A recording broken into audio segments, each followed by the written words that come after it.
Select the correct sentence. এদের মধ্যে কোন সেন্টেন্সটা কারেক্ট সেটা আমাদের খুঁজে বার করতে হবে। দেখো বিষয়টা হচ্ছে কি বলছে, one of the boy was present, one of the boys were present, one of the boys was present, one of the boy were present. দেখো যখনই আমরা ওয়ান অফ মানে কি, অনেকের মধ্যে একজন, অনেকের মধ্যে একজন, তাই তো ওয়ান অফ।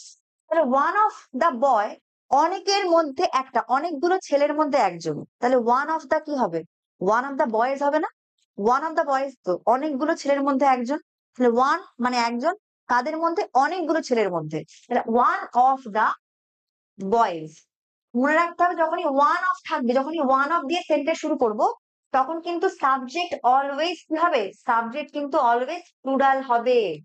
যখন আমরা ওয়ান অফ দিয়ে সেন্টেন্স শুরু করব তখন কিন্তু সাবজেক্ট অলওয়েজ কি হবে, প্লুরাল হবে, এবং ভার্বটা হয়ে যাবে কি, সিঙ্গুলার।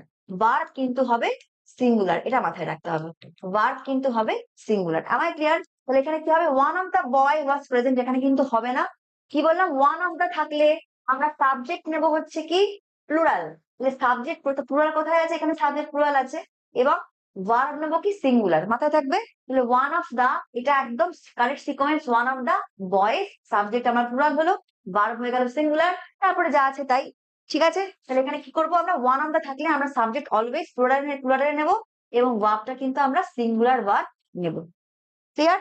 এই কোশ্চেন গুলো কিন্তু পরীক্ষায় বারবার করে এসেছে, please keep that in mind. তো অপশন সি এখানে হবে কারেক্ট আনসার।